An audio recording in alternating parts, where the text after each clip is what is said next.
list of fixed camera survival horror games that were inspired by the success of Resident Evil is a pretty extensive list. While many new franchises were born from the success of these games, Alone in the Dark is a franchise that was actually there before the first Resident Evil and even inspired some elements of it. However, as time went on, it was Alone in the Dark's turn to take inspiration from Resident Evil, and the result was A New Nightmare.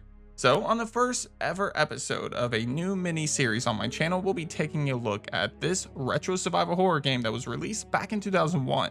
Since this game just became readily available on PlayStation 5 and PlayStation 4 via the PS Plus Premier membership, I figure now's the perfect time to do a retrospective review on it. So this is Ruben with Nerdspace Games with my retrospective review of Alone in the Dark, A New Nightmare. Let's get it.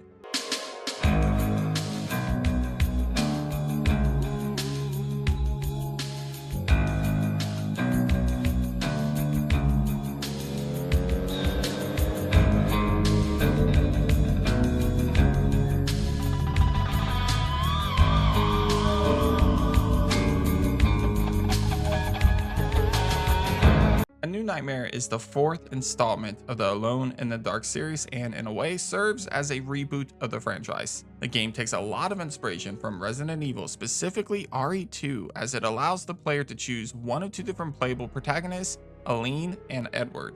Each character has a different route, alternate weapons, and unique puzzles that basically provide two halves of the same story. Both Edward and Eileen head over to Shadow Island, where each of them are looking to solve two connected mysteries. Finally! Now you are going to tell me what's going on. I still don't know. Here, I got your stuff. Thanks. I never should have agreed to let you come along. I have my own reasons for being here. After arriving to the island, the plane is damaged and both Eileen and Edward are forced to evacuate, where they are separated.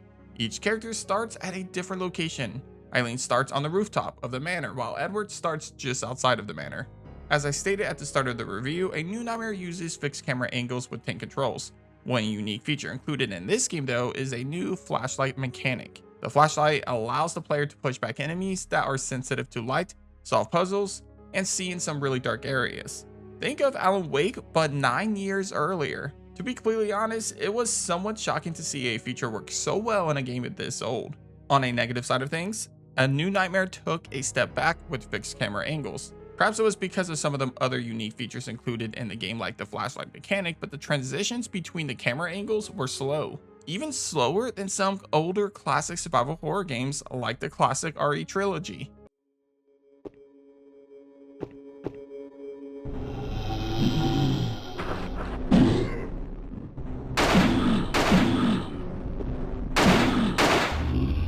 It made some of the combat sections of the game a little harder to maneuver, especially in some of the boss fights of the game. Speaking of combat, A New Nightmare provided plenty of enemies to fight and a decent amount of weapon variety to use at your disposal. Some of the weapons include a shotgun, grenade launcher, rocket launcher, plasma weapons, etc. As for the enemy variety, we get classic zombie-like monsters, crawling creatures, and even giant scorpion-like monsters. Add that to the setting of the game, Shadow Island, A New Nightmare is actually a fairly fun game for fans of classic survival horror games with 10 controls and fixed camera angles. The game even has some replayability thanks to A New Nightmare featuring two distinct scenarios. Eileen and Edward are separated at the start of the game with two different starting points. While Edward's scenario clearly focuses more on combat, Eileen's on the other hand includes more puzzles. And actually the puzzles aren't half bad in this game. My personal favorite puzzle in the game is the library, where you'll need to solve a couple of different interconnected puzzles here. So for a classic survival horror game, Alone in the Dark, A New Nightmare has a lot of the features that we love to see in classic games within this genre. However, everything with this game is not positive. There are some clear issues with it that keep it from being among the greatest old school survival horror games of all time. For one, the story is kind of bad.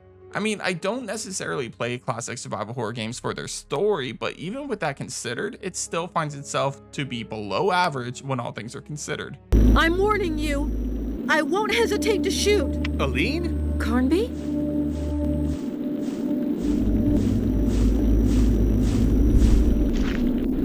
You scared the daylights out of me. Sorry. Do I detect a regret? Stop kidding. I have the impression that all this is getting us nowhere. I found nothing but scraps of information, pieces of a puzzle that don't fit together. Like this seal. A seal? Show me. Not so fast. Do you have the stone disc? I appreciate your confidence.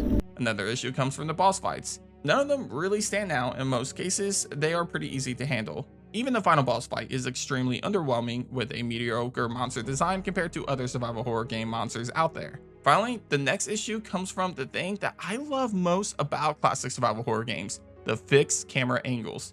I'm usually really happy to see fixed camera angles in old school games like this, but in a New Nightmares case, it's faced with some slow transitions between scenes.